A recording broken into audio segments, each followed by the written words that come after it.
All right. Good morning. Today we have lesson 262 from A Course in Miracles. Let me Let me perceive perceive no differences no differences today. So grab your So book. grab your book. I'm going to I'm read going to read the special the theme special that we're theme that in. we're in. We're in the We're in middle the part middle of A part Course in of A Miracles Course in right now, Miracles which right is the now, which is the workbook workbook lessons. And lessons. we're in the And we're in second the half of the second half of workbook the lessons. workbook There's lessons. There's 365 365 lessons, lessons, which sounds incredibly intimidating until you just read them one per day, and then makes that a makes that a lot easier. easier. Um, Let's see, I've got see, I've got one thing off here. Let me try to fix this. Oh, I see. I see why that's off now. Darn it. All right. This should fix that. Let's see. Yep. All right. Bear with me here. Just fixing the little Zoom screen. So every morning I set this up to to stream because this book can be confusing. And so I have my screen on my computer set up, and I'm I'm reading the book right off the screen. So if it's helpful for you to read along, you can you can either follow along on the video video link that Adriana will post above, or or you you can can bring your own book to the party. If If you have your own book, we're in the back half of the book, in about page 420, 422, for the Foundation of Inner Peace version. And if you have And if you have a different version, you'd probably find that page. But essentially, I'm going to read special theme number 5. What is the body? And then I'm going to read Tom's notes on that. Tom Wakechild, who's here in the clubhouse room with us, he wrote what was a For Dummies book about A Course in Miracles. I wrote a For Dummies book too. Mine was all about iPhone, iPad, web design. That's nothing to do with A Course in Miracles. But Tom's book breaks down the Course in Miracles like Matthew Henry's commentary of the Bible, a compendium that breaks down another book into paragraph by paragraph detail to kind of help us get to the underlying message here. This is a tough book for a lot of people to read. Certainly was tough for me. I've read it like a dozen times now. And I'm finally starting to not stumble through it. And it's really making a difference in my life. And I found that this is my path up the mountain. This is the way that I found to get a one-on-one relationship with God, which is really the point of us being here. If you've ever wondered about why are we here, we're here to get back in touch with our God-centered self, the piece of us that is the spark of God in this world. And so finding your own individualized aspect of God and letting that out. There's a lot of stuff that we do that gets in the way of trying to do that. And one of the things over the weekend that I discovered is there's just so many ways to have misunderstandings. So today's lesson helps us kind of settle a lot of those things out. Let me perceive no differences today. And this is in a section of the book that's called What is the Body? It's a special theme in the second half of the lessons. Each of the lessons are encapsulated in these 10 lesson groupings. So this is under the focus of what is the body? And why are we here in this body? Why is your soul kind of stuck in this body that's stuck in three-dimensional time and space? And how do we use this soul container to get back in touch with the part of us that's God, so that we can get answers to questions. When we pray, we can get a real response that's going to help us act upon something. All right. No further ado. Let's get this show on the road. Yesterday I read both the special theme that was in the book, and I read Tom's notes on it. And on an ongoing basis, I'll probably just read Tom's notes. But since we just started this, let me just go ahead and read through the section that's there as well. I think it will help make the whole thing make a lot more sense to us. All right. Off to the races. Here we go. What is the body? The body is a fence the Son of God imagines he has built to to separate separate parts of his higher self from other parts. It's within this fence called the body he thinks he lives, to die as the body decays and crumbles. For within this fence called the body, he thinks that he is safe from love. Identifying with the body, he regards himself as what his safety is, which he believes to be his body. How else could he be certain that he remains within the body, keeping love outside of it, if he failed to identify himself as a body? The body will not stay. Yet the egoic mind sees as double, yet this egoic mind sees it as double safety. For the Son of God's impermanence is proof that his fences work, and I'm sorry, I think I stumbled here. Let me start paragraph number two again here. The body will not stay, right? Yet this, the egoic mind, sees as double safety. Yet this sees as double safety are the words out of the book. And it's one of those confusing phrases. I'm going to continue to read here. Sentence 3. For the Son of God's impermanence is proof. His fences work. That's our ego's proof that the fences that we can block these things off. And do the task his egoic mind assigns to them, which is separate the parts from the whole. For if his oneness still remained untouched, who could attack, and who could be attacked? For if his oneness still remained, who could be the victor? Who could be his prey? Who could be the victim if oneness still remained? Who the murderer? And if he did not die, what proof is there that God's eternal Son can be destroyed? The body is a dream. Like other dreams, it sometimes seems to picture happiness. But can quite suddenly revert to fear, where every dream is born. For only love creates truth, and truth can never fear. Made to be fearful, must the body serve the purpose. Given the body by your mind. Interesting. All right. Whoa. Everything just changed on my computer. Sorry about that. Not sure what happened. Holy moly.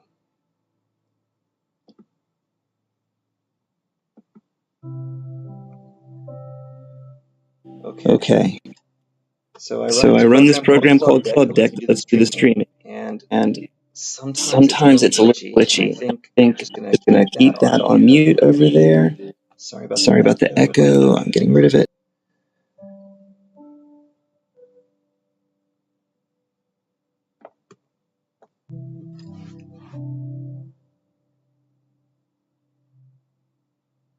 Wow, it's so glitched up I can't even mute myself from in here. My goodness. There we go. All right. One way or another, we're going to make our way through this. Sorry about the confusion, guys. I'm trying to keep things going on a couple of different levels, and one of them messed up. All right. We just finished reading up Who's the Murderer, and if he did not die, what proof is there that God's eternal Son can be destroyed? The body is like a dream. Like other dreams, it sometimes seems to picture happiness, but can quite suddenly revert to fear. I had that happen this weekend. Where every dream is born. For only love creates in truth, and truth can never fear. Made to be fearful, must the body serve the purpose given the body by your mind. But we think. But we can change the purpose that the body will obey by changing what we think the body's for. The body is the means by which God's Son returns to sanity. Though the body was made to fence God's Son into hell without escape, yet the goal of heaven had been exchanged for the pursuit of hell. The Son of God extends his hand to reach his brother and help his brother walk along the road with him. Now is the body holy. Now the body serves to heal the mind that the body was made to kill. You will identify with what you think will make you safe. Whatever it may be that you think makes you safe, you will believe that it is one with you. Your safety lies in truth and not in lies. Love is your safety. Fear does not exist. Identify with love and you're safe. Identify with love and you're home. Identify with love and find your higher self. Now I'm going to read through Tom's notes on this special theme, what is the body, and then we'll get into today's lesson, which is lesson 262. What is the body? The special central theme for lessons 261 through 270. The body is a barrier that you imagine keeps you separate from your oneness. The body is the means your ego uses to prove that you are not the eternal Son of God, but rather something separate from God, your source. As long as you identify with the body proves that your ego was right, and that you are not perfect, whole, and complete. The body serves as physical proof that lack, limitation, and separation are the reality of your world and your being. The body was made to support your ego's belief that you're an autonomous being that exists independently from God and are not part of the oneness of all that is. The body becomes a symbol for a concrete form of fear. The body is the servant for the mind, supporting the goals that the mind assigns to the body. You can change the goal of the body from supporting your ego's belief in fear and separation to become a means for awakening to the truth. When you do so, the body will serve that new purpose. The body can now become the means to reawaken your sleeping mind to the truth of who you really are. We identify with what we think makes us safe. Our ego believes that our fears make us safe and protect us from circumstances that endanger our existence. Therefore, the body becomes an instrument for those egoic fears. Believing the body to be your home, you perceive that your safety lies in the maintenance, protection, and ultimately the survival of your body. The ego teaches that the body has the ability to make us happy and also to protect us from outside forces that could harm us.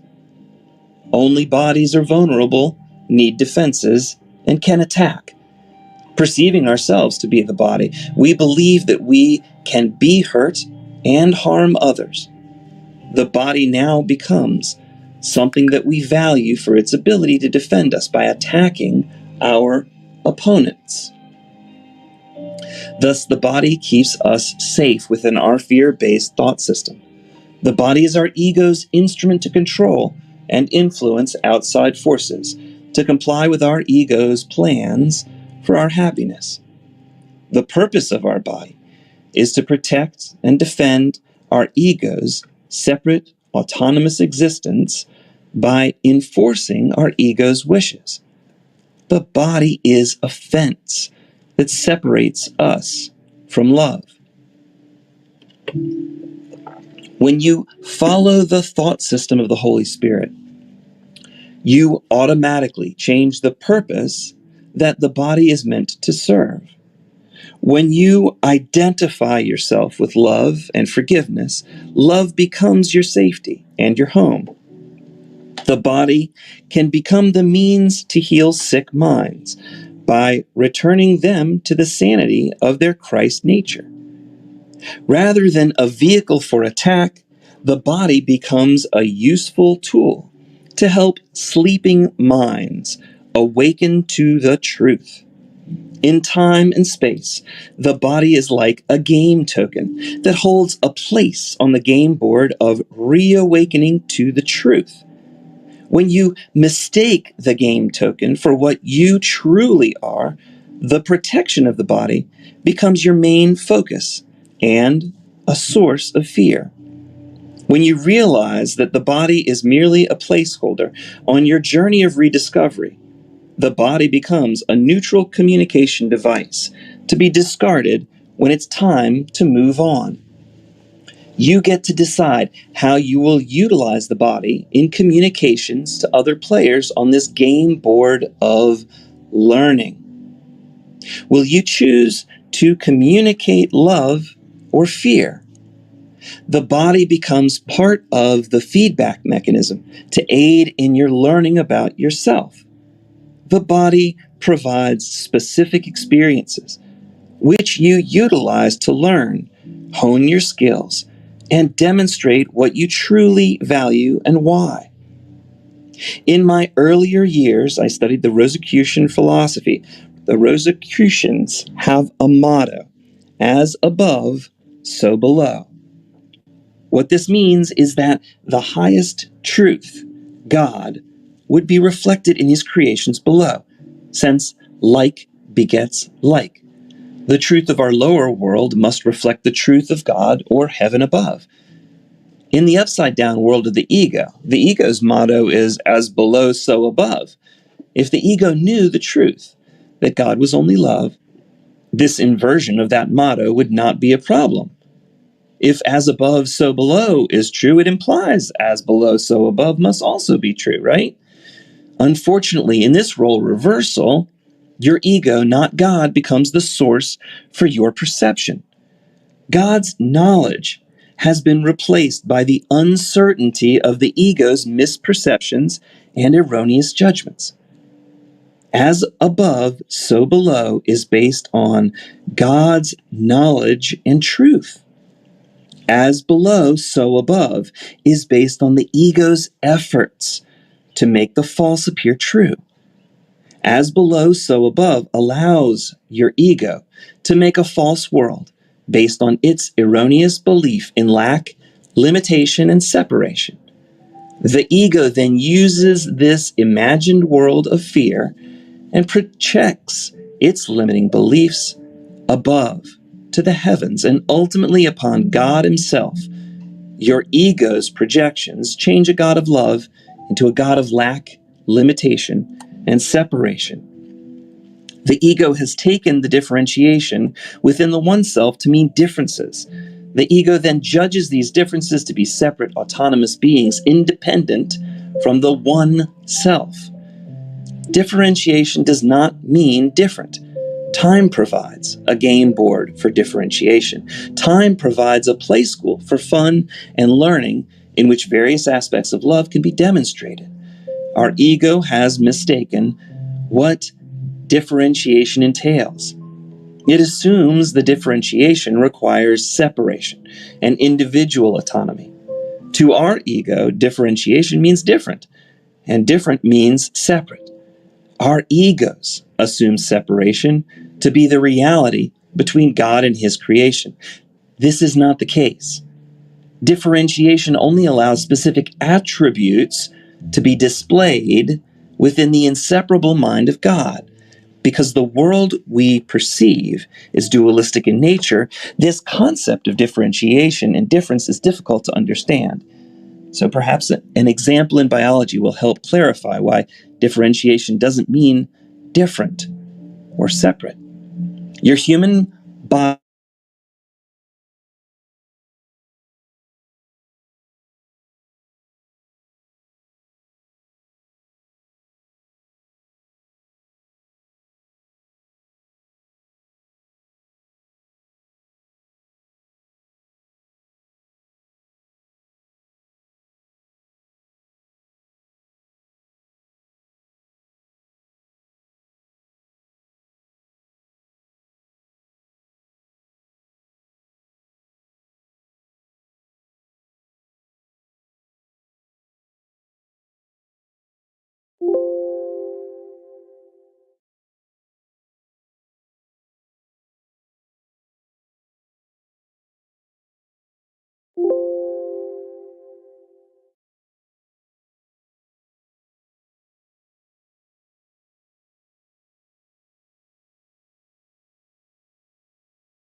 Let me see, I got to put that mic up. An opportunity to learn, demonstrate, and be a certain aspect of love that cannot be experienced in the oneness of heaven. Time provides a medium for the various aspects of love to appear as separate components so that the abstract oneself can know, demonstrate, and be all of the attributes of love.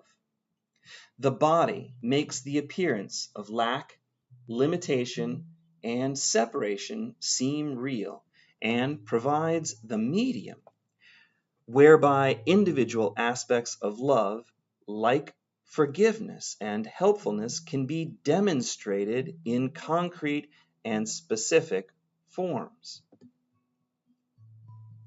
God is living us, and we are the various aspects of love in which the abstract oneself can know and be those specific attributes through our differentiation. That is a key paragraph.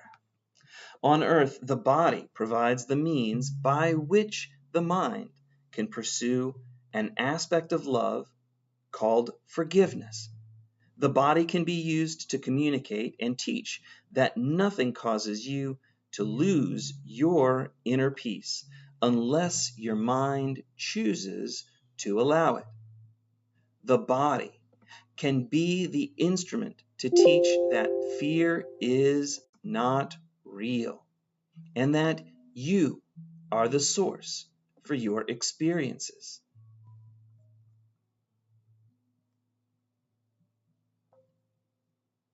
Bear with me for a moment here. I'm restarting Clubhouse. Boy, oh boy.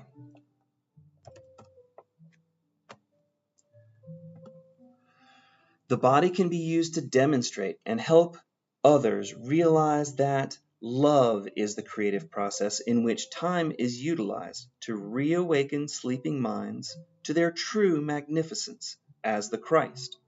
The body can teach that you are a spiritual being having an earthly experience, and that your true reality is the holographic mind of your higher self, which you share with God. You are not the body. You are an infinite focus of consciousness. You are a feedback loop that allows you to witness the effects of the choices you are making in the depth of your mind that rests along with the mind of God. Each thought is the vibration of creation, which you can use to communicate to the world in an attempt to experience communion with all of life. You are part of the shared mind of God. You are pure spirit, unaffected by anything. You've been given the power to choose, and therefore you create your own experiences as you would have them be. Do not choose and accept your ego's little s self as your reality. You're not the egoic part of the mind that claims to be affected by outside forces that are beyond your control.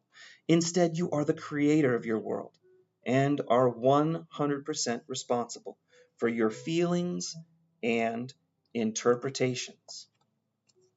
The body is a neutral communication device. Communication is your attempt to rest in communion with your source and all of creation.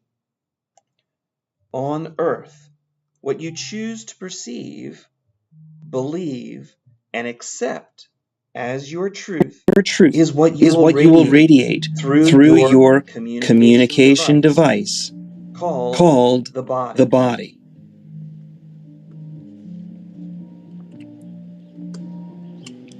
Your body is also a teaching and learning device. What you communicate and teach is what you have allowed inside your consciousness. You teach what you believe and your beliefs reflect what you value. Your mind does not reside in the body, but the body is within the field of your mind. The mind's thoughts are the creative force that powers your experiences. Your body allows you to communicate to others what you value and why. Will you choose to communicate your ego's belief in lack, limitation, and separation and fear? Or will you choose to communicate love, forgiveness, and the joining of all minds in communion with each other as one? Allow the body to communicate and reveal the truth of your big S self, your higher self, your Christ nature, to your world and to your brother. And that's from the notes of the special theme, What is the Body? Now, today's lesson 262, let me perceive no differences today. I just want to hear somebody else's voice. Can you all still hear me out there? Yes. Thank you so much, Tom. I appreciate that. Now, in the replay, the people will be able to scan forward to the end and they'll get to the lesson. They'll have an easy way to be able to move around in the Clubhouse world. So, lesson 262, let me perceive no differences today. And this starts out with a prayer.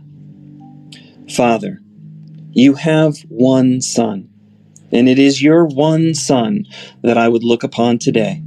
Your one Son is your own creation, your one creation. Why should I perceive 1,000 forms in what remains as one? Why should I give God's Son 1,000 names when only one suffices? Your Son must bear God's name, for you created him. Let me not see your one Son as a stranger to his Father, nor as a stranger to my higher self. For he is part of me, and I of him. And we are part of you, who are our source, eternally united in your love, eternally the Holy Son of God. We who are one would recognize this day the truth about ourselves and the oneness that is the shared mind of God. We would come home and rest in unity as that one self. For there is no peace, and nowhere else can peace be sought and found. Here are the notes to lesson 262. Let me perceive no differences today. The comment is, all creation is a part of the shared mind of God. Nothing is real outside of the mind of God. If you see differences, you've made the separation real only within your own split mind. Your imaginings have no power to change the truth. Your egoic judgments have transformed the play school of differentiation into a nightmare of perceived differences. When you see differences, your split mind has mistaken form for content. Your insane mind will perceive a fearful world that supports your ego's belief in lack, limitation, and separation.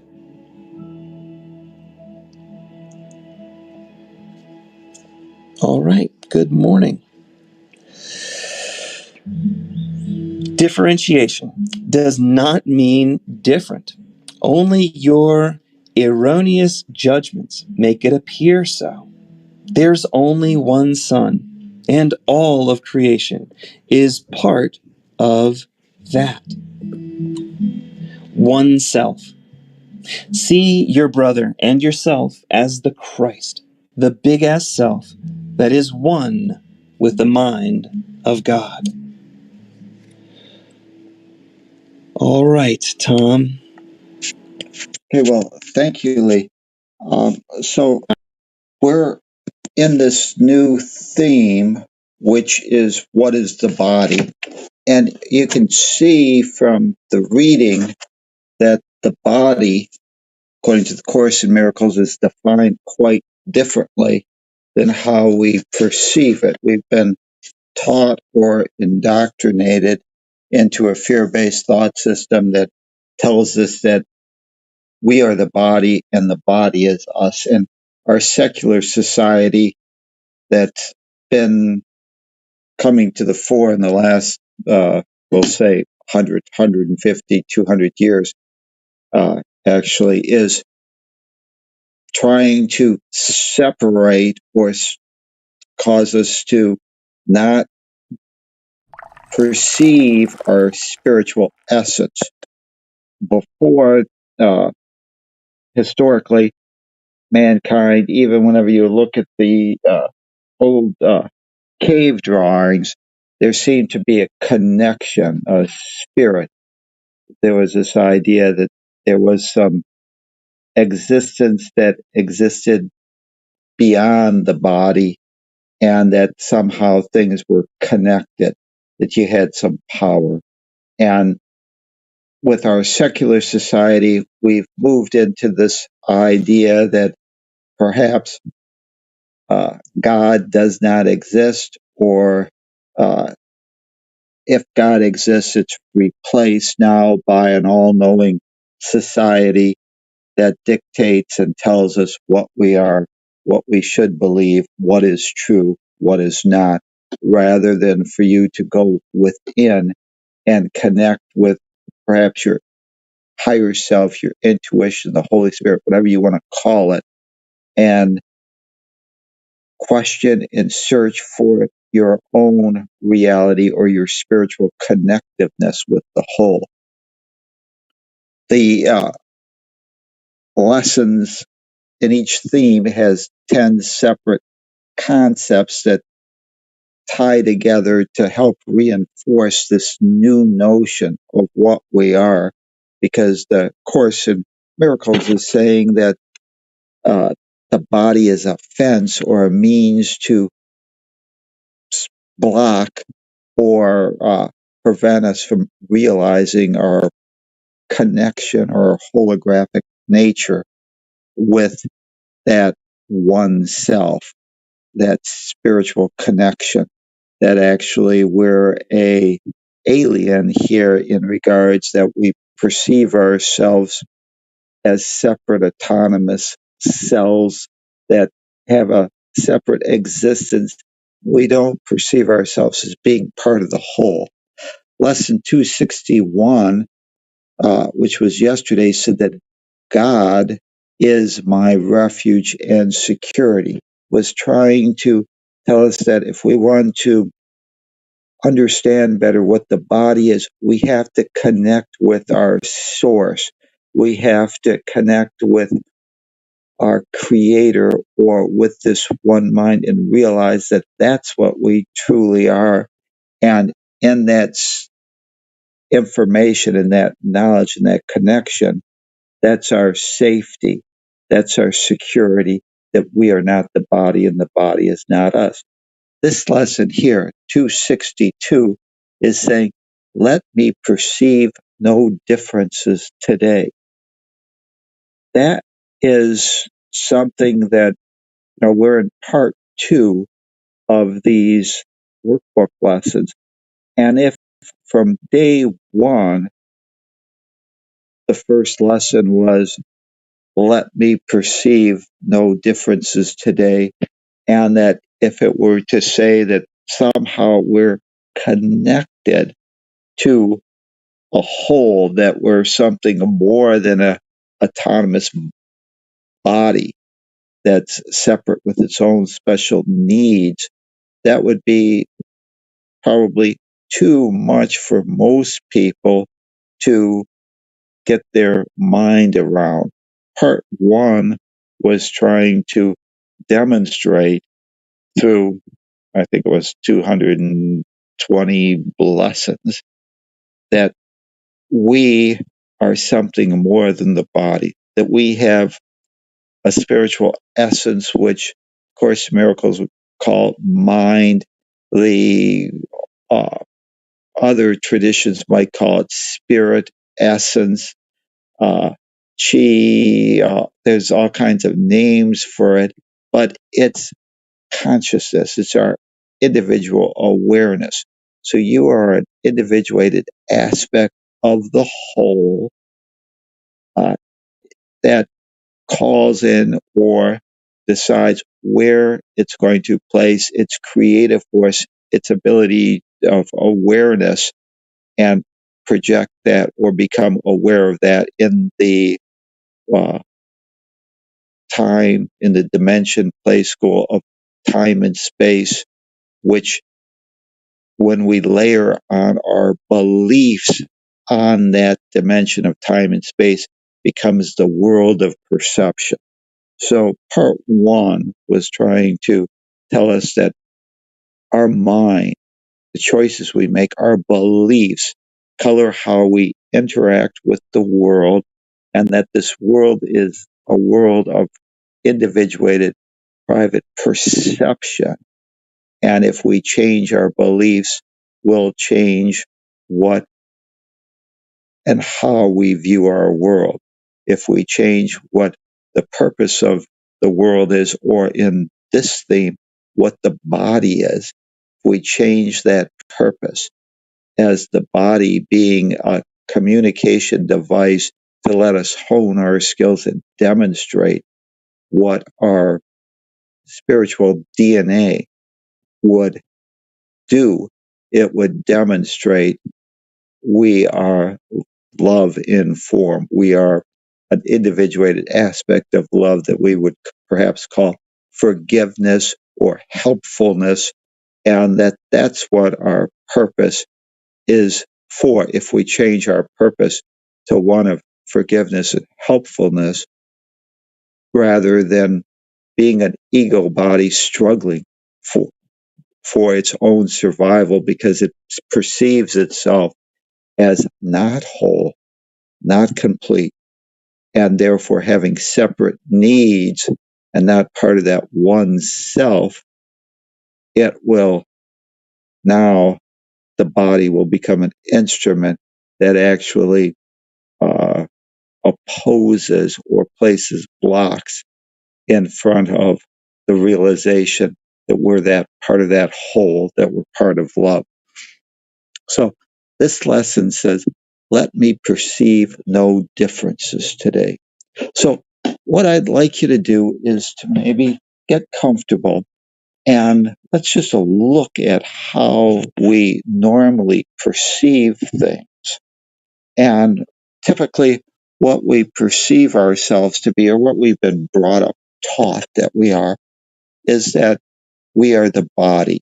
If we come from perhaps a spiritual tradition or a religious tradition, we may have been taught that we actually have some spiritual essence. Some religions might call it a soul that continues to exist. But a lot of the religions, especially the religions of the West, are going to tend to say that this soul is something that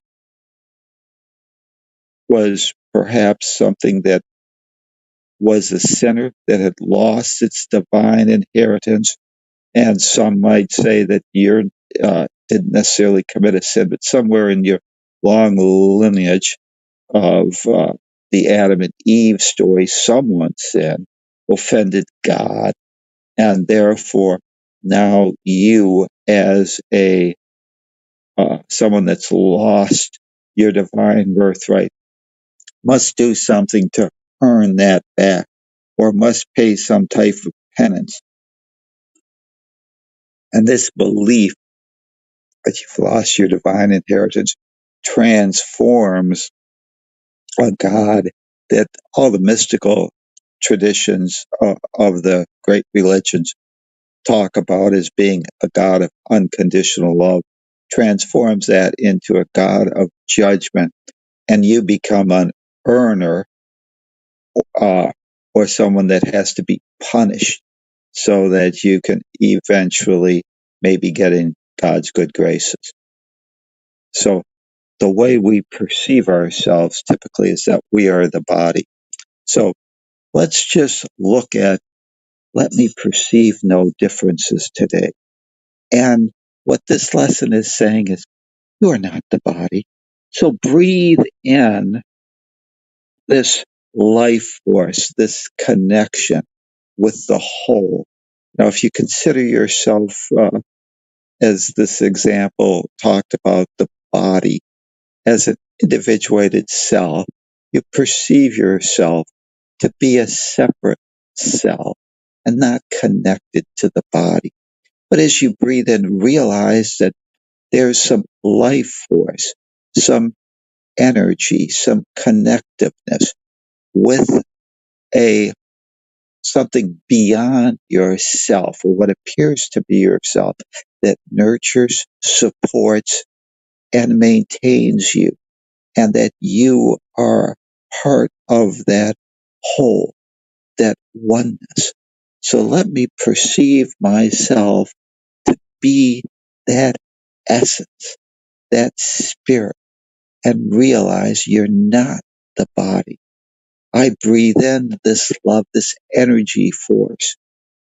And as I breathe in that, I realize that it surrounds me, it nurtures me, and it actually is something that permeates from me, that I support it, and it supports me as I play my role in part of that one self, that whole entity that we would perhaps in this case, since we're talking about our true self, call God.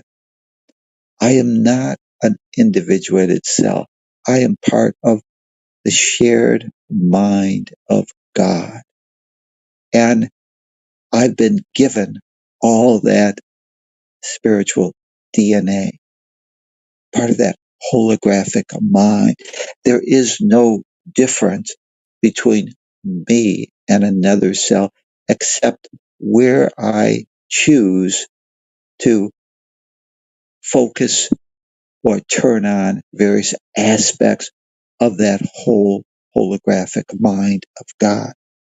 I breathe in that connectiveness that sustains me, that surrounds me, that permeates me, and that extrudes from me.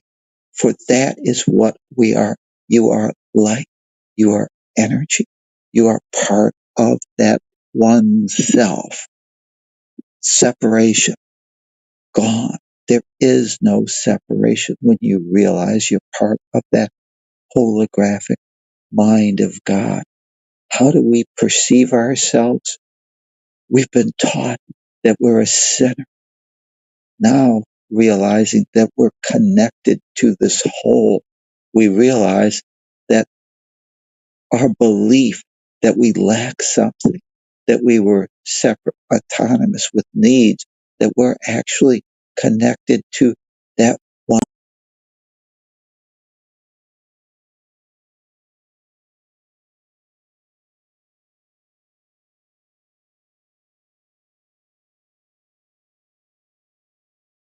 Because there is no differentiation. So I breathe in the truth that I am part of that oneness, and I eliminate all beliefs that I was a separate, autonomous being, that my cell and its cell walls were placed in front of me to block out this essence, this flow. The flow comes through all walls because all walls are fictitious beliefs designed to make the separation or the sinfulness that I could lack, that I could have lost my connectiveness with the source real. Now I realize I am mind consciousness, that I am part and one of the creation that is this one self. When creation, when God creates, it extends itself to all. All are given part of that oneness. There's no separation. There's nothing extruded, nothing that is separate from its source. The Course in Miracles says that minds are connected.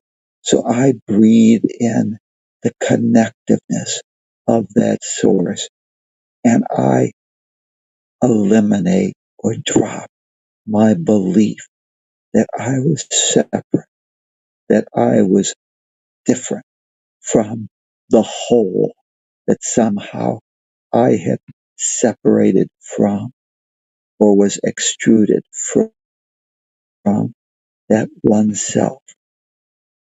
Let me perceive no differences today. Let me realize that the form is not what I am. I am not a body. I am free. I am still as God created me. And though I may perceive myself as a separate body, I realize now I am part of that one self. And as I perceive no differences today, and I grant that realization to my own mind, my own individuated consciousness, I realize that what I perceived to be separate from myself, my sisters, my brothers, all other participants, all other cells, these trillions of cells that make up the mind of God, they, like me, have that spiritual essence, that connectiveness with the mind of God.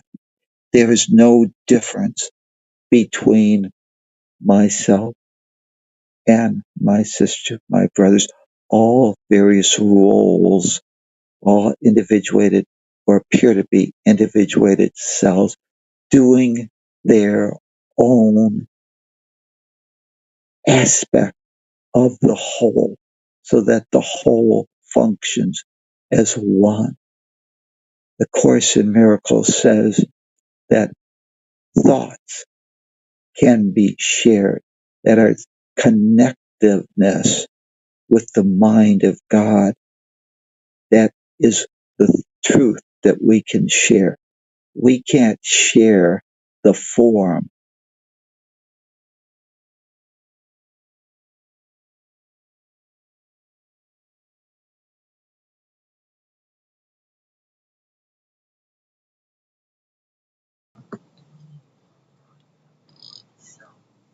Perfect, whole, and complete, just like me. And you place that into your awareness. That thought is strengthened. And if you accept it as yours, you wake up to the truth that we are part of that one self. There is no difference today. You are light. I am light. You are part of that awareness. I breathe in the love of God that maintains my connectiveness with the mind of God. And I extend that same truth to all these supposed sleeping minds that perceive themselves to be individual selves and perhaps separate or apart from the truth that they share one mind, the mind of God. Let me perceive no differences today. Let me not mistake the role, the costume, the body for what I or they really are. The body is just a neutral communication device that allows me to share the thought of the truth that we remain part of the whole. There is no difference at all today. We are one. And in that one truth, the law of God is to give, is to receive. Today I receive the truth that there is no difference. We all share that common DNA, and therefore that holographic mind of God is within us. And we, as the decision maker, can choose what aspects of that DNA we choose to access.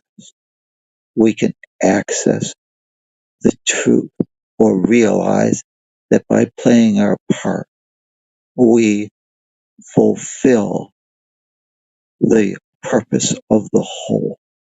We connect back with the truth of the holographic mind of God. No separation. You, I, part of that one self, perfect, whole, and complete. Today, as a decision maker, I choose to perceive no differences. I will not mistake the game token we call the body for what you truly are. I will realize that I, you, all are part of that one self, that I fail to, and my ego fails to understand the big picture. We look from the aspect of that little body, perceiving ourselves to be separate. But within us, that spiritual DNA, that higher self, that Holy Spirit knows the truth, that you have access and are that whole. The big picture is what I will realize today, and trust that big picture. Play my role in the part of this dance of reawakened sleeping minds to the truth. Today I will perceive no difference. I will understand all are mere actors playing their role in being a part of that one self, reawakening to the truth. And I will be and share that truth with my sisters, my brothers, with all, that they, like me, are not the cell. They are not a body.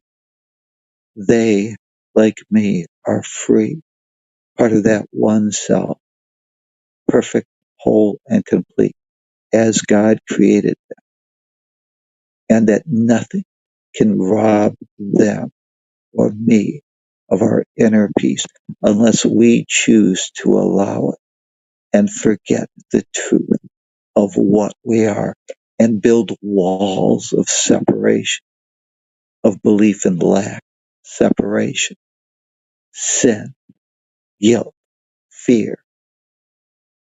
I accept this truth and I release all beliefs in separation, all beliefs in limitation. I accept the truth of what I am and I release all my beliefs in blame, shame, guilt. I accept that truth and I extend that truth, for in that extension of the truth that's shared throughout the mind of God, and that idea is strengthened.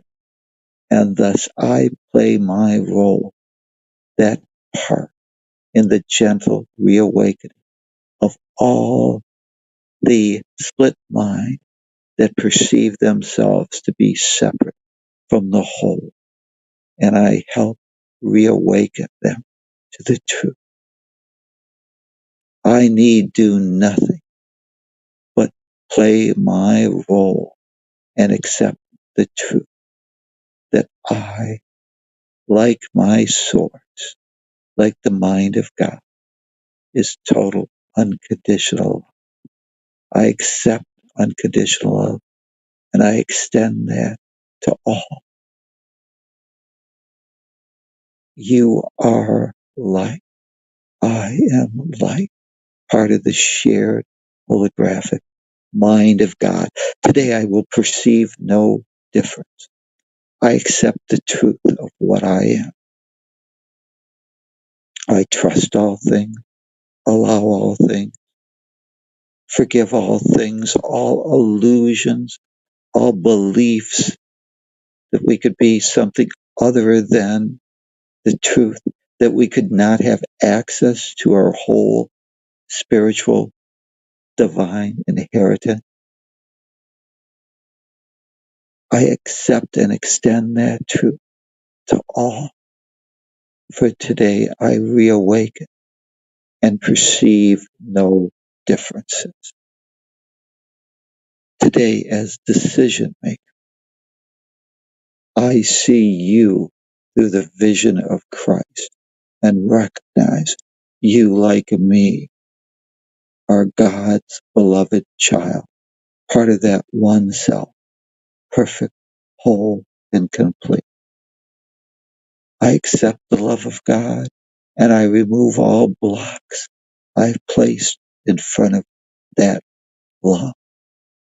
I accept the love of God and I extend that to all the cells that make up this one body, God's creation, that one cell. Today, as decision maker, go about fulfilling your part, doing your part, and extending the love that you are.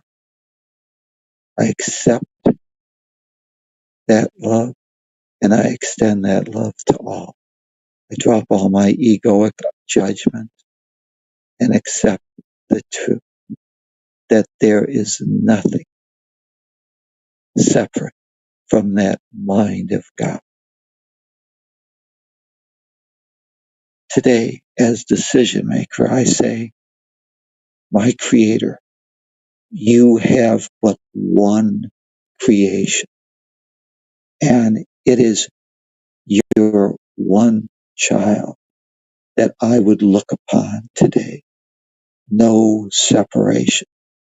Your one child is your one creation. Why should I perceive 1,000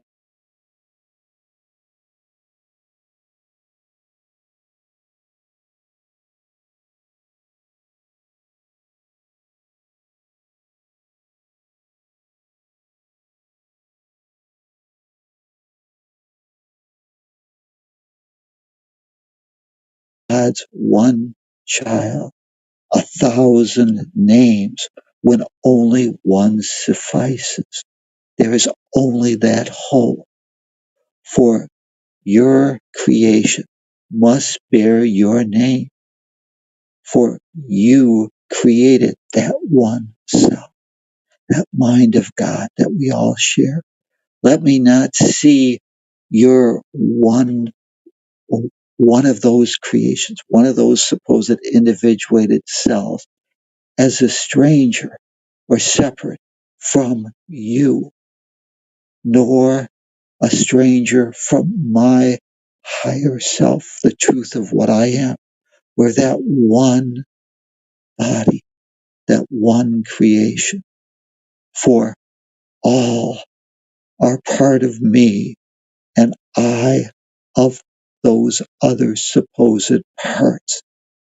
I am the mind of God, not an individuated cell, a little strand that only accesses part of the mind of God. And we are part of you. We have that spiritual DNA within us.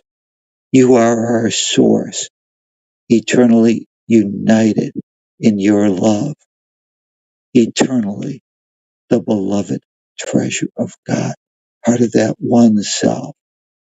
We are the ones that now, as decision maker, break down those supposed barriers that we use the body to create. And now the body becomes part of that shared mind of God. and becomes an instrument used to reawaken sleeping minds and other sleeping cells to be able to access all the truth of their spiritual DNA. Today is decision maker.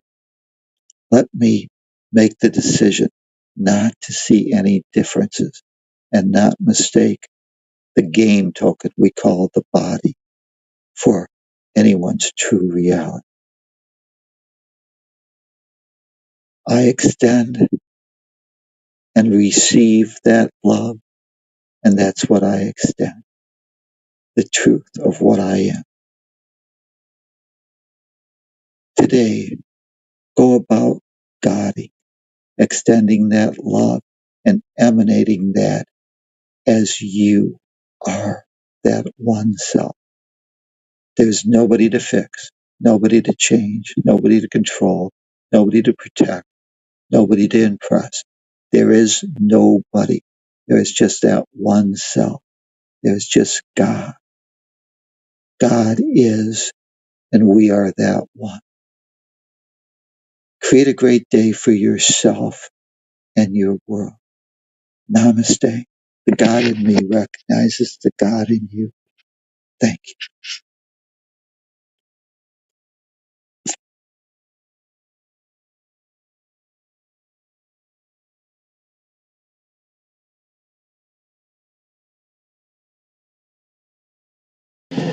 Thank you, Tom.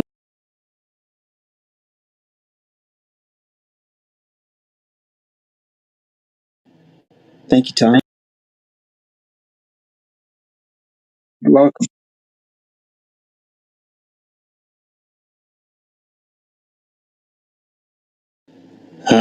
I think I found it. All right, there it is. Hey, Rosa, if you want to talk, go for it. Good God morning. Thank you, Tom. I love you. I love the way you explain the course. I wish I had found you like when I first started this whole process. It would have been a lot easier to comprehend.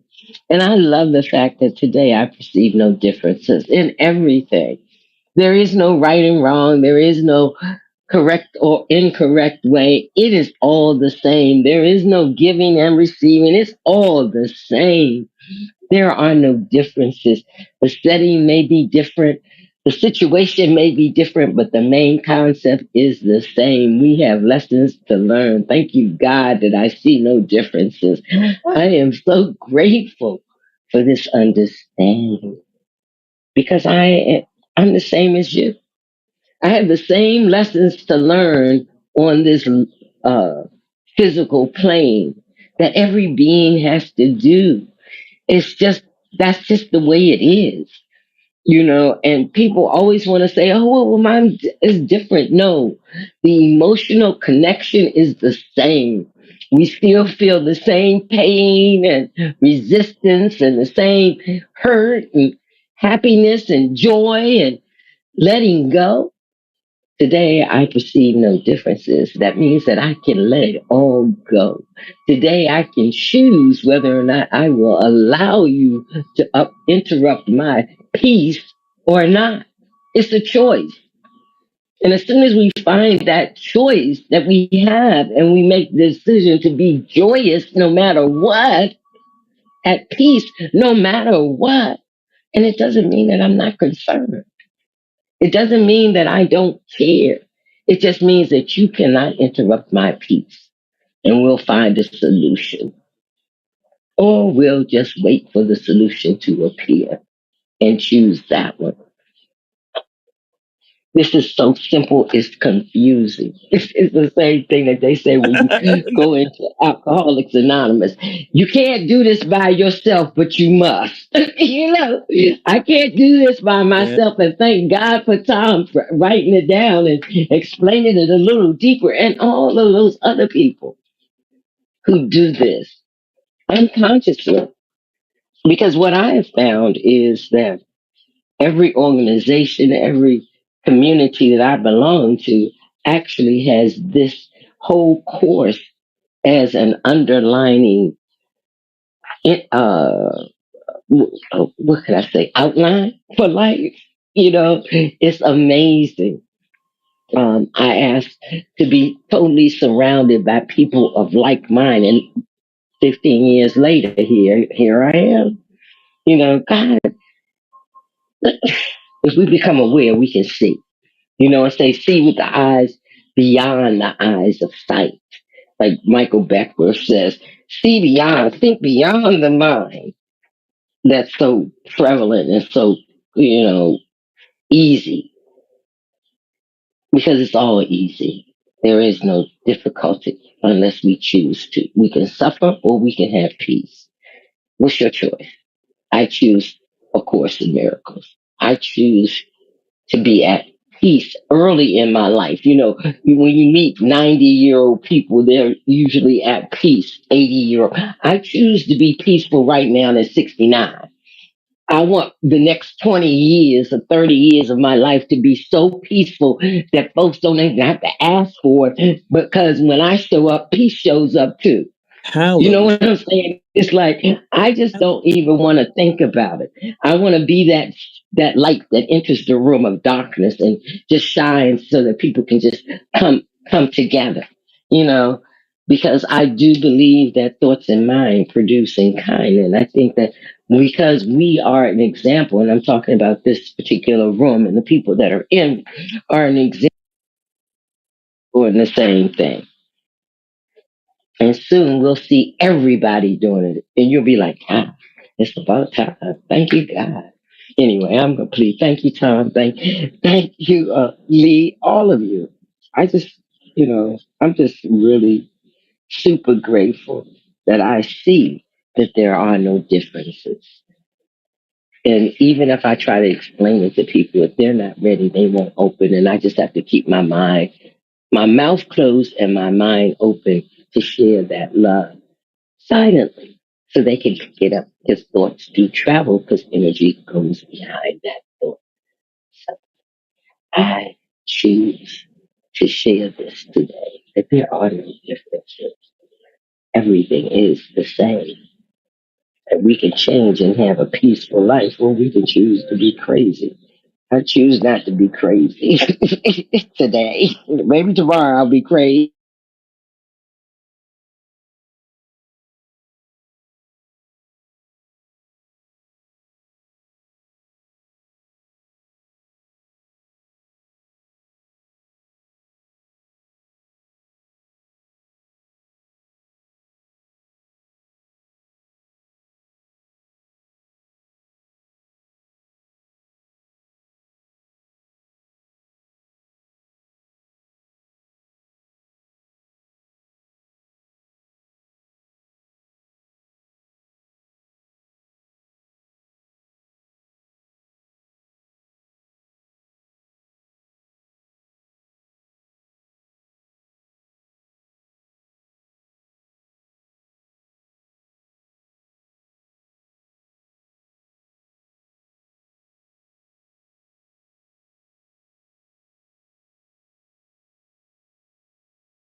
Anyway, all right. Hopefully, at least on the streams, I've got another version of audio now.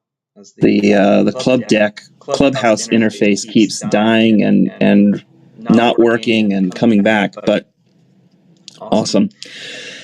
The phone interface seems to be more bulletproof than any other, for sure. So I'll wrap this up quickly. So Adriana and I had a whole bunch of text messages traded.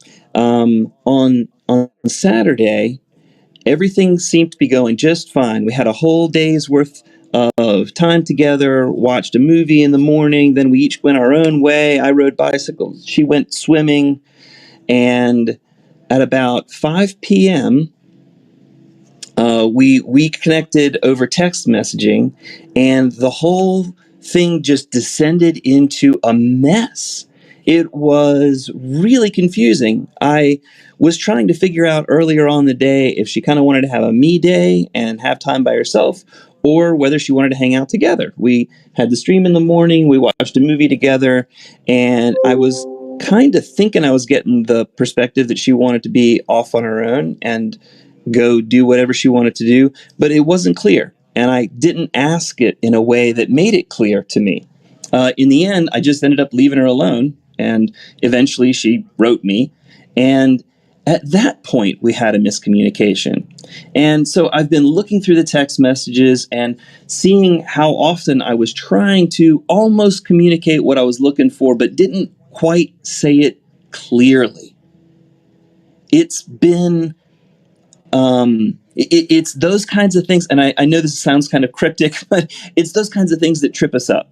So in my mind, it would have been easier if she had just said, I want some time alone today. I need some me time. I got to recharge my batteries. Then I would have known what to expect. But instead of doing that, she asked me, do you enjoy your alone time? Do you enjoy your me time? She asked it in a way that was a little caretaking and a little bit like cryptic, and I wasn't exactly sure what she was trying to ask. And then as I was trying to answer it, she jumped on the answer that made most sense in her head, which was Lee doesn't enjoy time by himself. And so she echoed that. Even though throughout the day I had told her the good stuff I was doing, that I was joyful, that I was fine, there was no blame, shame, guilt, or anything like that, it's something that a lot of ex-girlfriends have accused me of, that I don't enjoy time by myself. And so my reaction was, because I had been enjoying time by myself, my reaction was that it wasn't that way. And that ended up causing a fight. And it took another 24 hours to kind of sort through that. Through Sunday, I went off and I had a great day. I went to Unity Church and hung out with people from the church and continued to kind of pursue this to try and figure out where the miscommunication had happened. And this one was super subtle. It was just a total lack of clarity for what each of us kind of wanted to do with our days.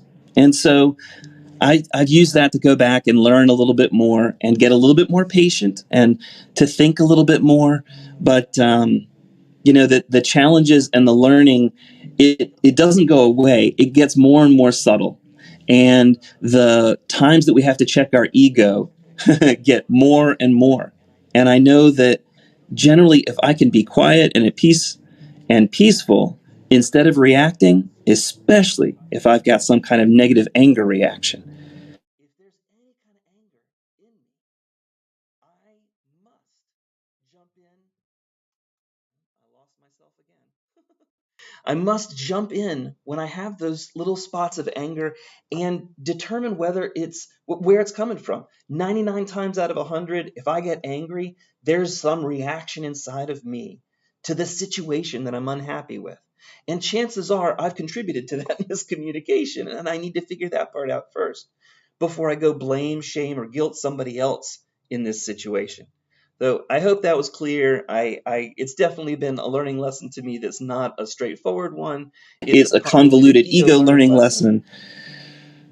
But the world's not over, and even though somehow in my text messages, Adriana took me my cuckoo clock's going off. Even though somehow in this in these lessons, Adriana took what I said as me breaking up with her. That's not at all what I was trying to do. It can be really confusing trying to communicate sometimes. So anyway, my 2 cents. I hope it made sense.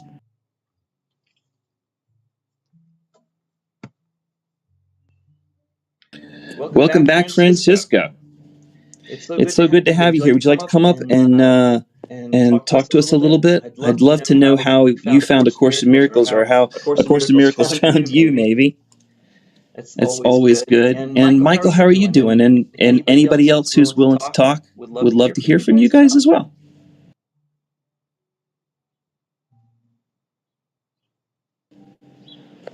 Good morning, Francisco.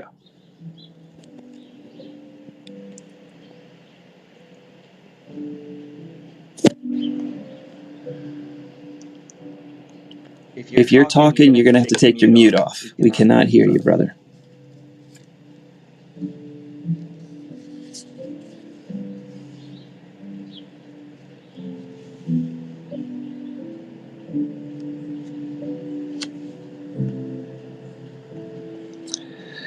Jordan, I saw some of your pictures from the wedding. That one of your mom, when she was making that sour face, made me laugh so hard I spit coffee all over your computer.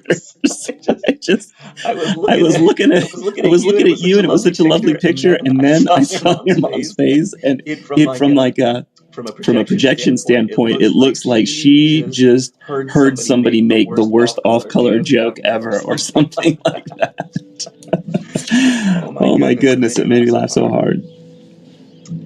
Francisco, I'd love to hear from you. I can't tell whether or not you're having microphone problems, but if you would like to unmute your mic, it's in the bottom right-hand corner. There's a button that you have to push. Looks like a microphone. I'm going to tap a couple of times. The bottom right corner of your screen. On the bottom right-hand corner of your screen, you can unmute. You can see how one of my icons is muted and one of them is unmuted right now. And we can't hear you until you unmute. And I am going to go ahead and wrap up the stream for today. I hope you all had a wonderful time. This was probably the most software challenged stream I've ever had. I'm certainly going to see if I can't get rid of some of the issues that came up. But I do appreciate you all being here. This means a lot to me. And I show up every morning to read this stuff. Today's lesson 262. Let me perceive no differences today.